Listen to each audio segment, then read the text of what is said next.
Bonjour, c'est Mogi. Donc nous allons parler de Shadow Heart Covenant, le super jeu qui s'est malheureusement pas très bien vendu chez nous. Que dire, Snake, c'est un très très très grand jeu, extrêmement original au niveau de l'univers, car le jeu se déroule en fait pendant la Première Guerre mondiale, et en fait on visite l'Europe jusqu'en Russie pour aller ensuite au Japon. Donc là je laisse un tout petit peu la parole à LDD, enfin genre un tout Oui, parce que tu dis que le jeu s'est mal vendu, mais justement il s'est assez bien vendu, puisque justement grâce à la FNAC qui après a laissé sortir le jeu à une dizaine d'euros, il y a beaucoup de gens qui se sont procurés en fait longtemps après sa sortie, donc ça a donné une seconde jeunesse on va dire au jeu, si bien que certaines personnes ont eu du mal à se le procurer par la suite. C'est quasiment devenu une rareté aujourd'hui.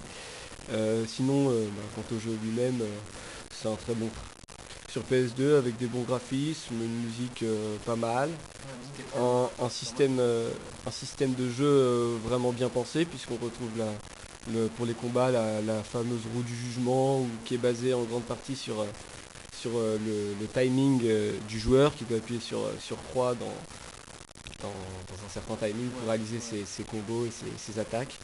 Puis, Sinon, je ajouterais que le jeu aussi il a une particularité qui est qui à première vue, si jamais vous n'avez jamais joué au jeu, qui n'est pas évident à voir, c'est que le jeu possède un humour vraiment sympa. C'est-à-dire que certains passages, je ne dirais pas lesquels, balancent des petites vannes à droite à gauche, c'est vraiment très très drôle, quoi. Vraiment, Oui, en plus c'est un jeu en fait assez original mine de rien, puisque déjà il prend en cadre pour cadre le monde réel dans une période historique intéressante, la Première Guerre mondiale, donc c'est assez rare pour être signalé, mais avec des éléments antiques, donc là on peut le voir des démons, la magie, puisque le héros peut se transformer en démon. Yuri, donc c'est le même héros que dans le Shadow Hearts 1, donc là vous voyez avec Rasputin, enfin, on va pas vous spoiler, on ne dira pas plus. on dira pas plus. Et sinon, c'est des personnages attachants. Donc là, vous avez Karine, très attachante. Plutôt. Sinon, ouais, oui, je sais ce qu'on va éviter de spoiler vu que j'ai déjà balancé un spoiler. De triste mémoire.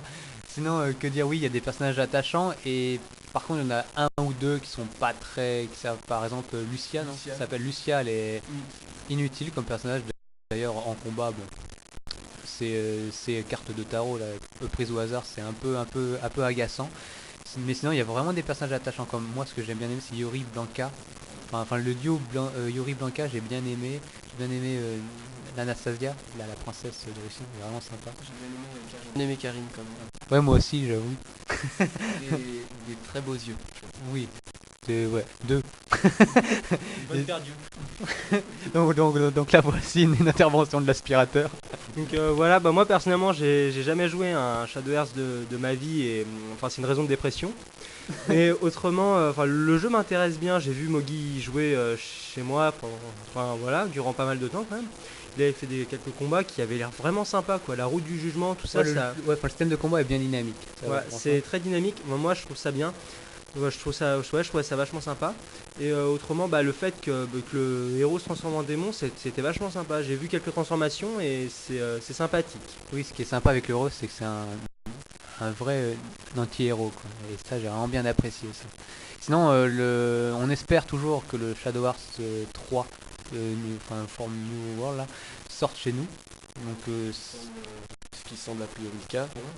bah, j'espère, je sais que là, il est sorti en US, et je pense, si jamais, comme tu dis, que le jeu a bien marché chez nous, finalement, j'espère que ça va. Et vu qu'en ce moment, avec le succès de Dragon Quest 8, là, il commence à sortir, à se rendre compte que chez nous, c'est quand même un marché porteur.